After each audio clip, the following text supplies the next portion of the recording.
So today, we are diving deep into a really crucial pillar of Pakistan's legal system, the Sindh Bar Council. We're going to break down exactly what it is, who's in charge, and, why it has so much influence over every single lawyer in the province. Okay, let's get into it. But first, let's start with a question for you. When a lawyer messes up, or when someone wants to become a lawyer in the first place, who's actually in charge? Who keeps them in check? Well, as you're about to see, the answer is a whole lot more structured than you might think. So here's our game plan. We'll kick things off by looking at the council's role as the legal gatekeeper. Then we'll see who actually runs the place. After that, we'll dig into its main powers and responsibilities, and finally, we'll tie it all together to see why this council is so important. All right, first up, let's cover the absolute basics. What in the world is the Sindh Bar Council? Okay, so the official term is a statutory regulatory body. I know, that sounds super formal, right? But all it really means is that it's an organization created by a specific law to be the official watchdog for the legal profession in Sindh. It has a three-part mission: keep lawyers in line, protect their rights, and basically help the whole justice system work better.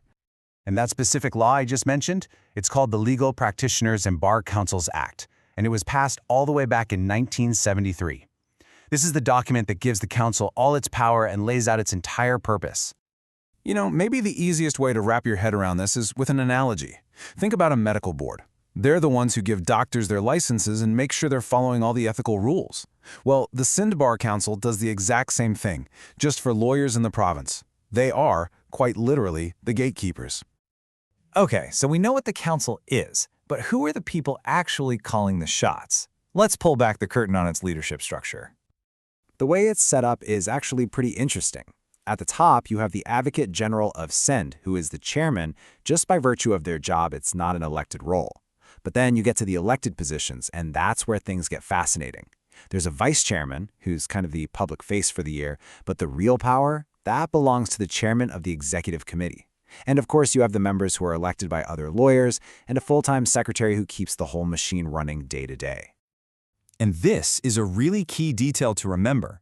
The members elected by other lawyers serve for a full 5 years. That's a long time. And it's designed that way to give the council some real stability and consistency in its decisions. Now, this setup creates a really unique power dynamic. You've got the vice chairman, who is the traditional figurehead, the face of the organization. But the person holding the real executive power, the one who has the final say on pretty much everything, is the chairman of the executive committee. That makes it, arguably, the most powerful job in the entire council. Right, so we know who's in charge. But what do they do all day? What are their actual powers and responsibilities?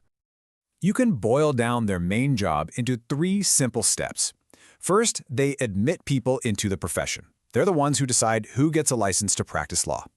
Second, they maintain the official role, which is just a fancy name for the master list of every single qualified lawyer in Sindh.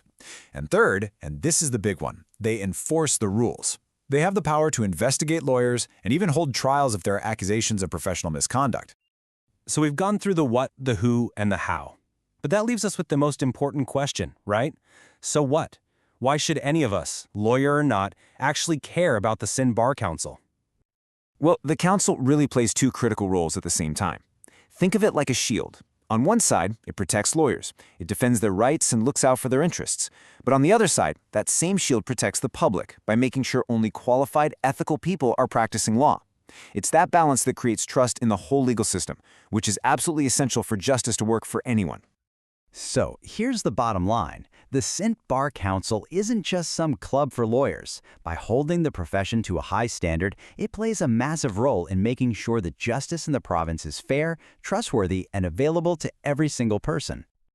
And that really leaves us with one final thought to chew on. Just imagine for a second a world without organizations like this one. What happens when a profession, especially one as important as law, has nobody to answer to?